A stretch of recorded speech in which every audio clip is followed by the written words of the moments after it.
Қайырлы күн достар, қалдарыңыз қалай? Бүгін сіздермен үй жағдайында жасалатын пиццаның рецептімен бөлісемін. Міндетті түрде видеоны соңына дейін қараңыз. Және менің каналыма тіркеліп, подписация батырмасын басып, лайк, коммент қалдыруды ұмытпаңыздар. Бұл пицца бір жасағаннан-ақ сәтті шығады.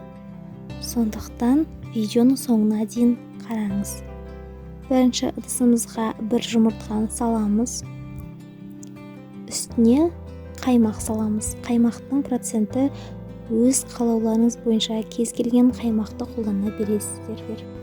Одан кейін үстіне құрғағаш тұқыны және тұз дәміне қарай және қопсытқышты салып, жылы су құямыз. Барлығын біркелкі маса болғанша жақсылап араластырып аламыз. Ал одан кейін үстіне ұнымызды саламыз. Ұнымызды бөліп салу міндетті және елгезектен өткен болу керек ұнымыз. Жақсылап араластырып, жұмсақ қамыр илейтін боламыз. Достар, менің каналымда сонымен қатар жұмсақ булочканың рецептісі бар. Қазір жоғарыда сілтеме шығады, содан өтіп қарап көрсеңіздер болады.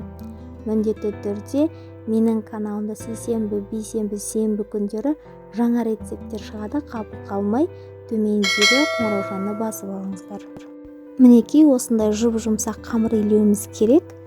Бетін жауып, жылы жерге бір жарты сағатқа қалдырамыз. Оған дейін біз бетіне салатын салмаларын турап аламыз. Яғни менде пепперони пиццасы, колбасаны осылай жіңішке және 4 бұрышты кубиктап тураймыз. Жалпы өз қалауларыңыз бойынша кез келген түрін қолдана берсеңіздер болады. Достар, менің каналымда сонымен қатар бауырсақтың рецептісі бар. Қазір жоғарыда сілтеме шығады, содан өтіп қарап көріңіздер. Одан кейін кез келген сырды қолдана берсеңіздер болады. Осылай сырды теркадан өткізіп аламыз. Пиццаның құрамын төменде описанияда қалдырамын. Енді біз майонез бен кетчупты бір-біріне жақсылап араластырып аламыз. Достар, менің каналымда сейсенбі, бейсенбі, сенбі күндері жаңа рецепттер шығады. Қапы қалмау үшін төмендегі қоңыраушаны басып алыңыздар. Ал енді біздің қамырымыз дайын болды. Мінекей біз пиццаның қамырын қатты көтергізбейміз. Орташа форматта көтерілу керек. Міне осындай жай ғана шамалы көтерілгеннен кейін табаға бөліп салып, міне осылай жайып шығамыз.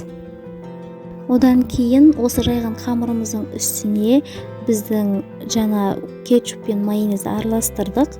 Соны жақсылап жағып шығамыз. Достар, міндетті түрде менің каналыма тіркелуді ұмытпаңыздар. Міне осылай жағып болғаннан кейін бетіне сәл ғана сыр сеуіп, одан кейін үстіне кез келген начинканы сала берсеңіздер болады. Бірінші осыны 180 градуста 20-25 минут пісіріп алғаннан кейін қайта үстіне бетіне сыр салып, тағы да 5-10 минутқа қойып аламыз. Мінекей біздің пиццамыз дайын болды. Өте дәмді әрі жұмсақ, керемет болып шығады. Сіздерге де жасап көруге кеңес беремін. Мінекей қазір арасын бөліп көрсетейін қалай болған.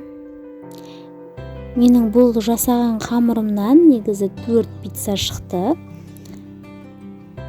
Мінекей осындай әдемі болып көтеріліп піседі, күшті болып, дәмі де өте керемет болады.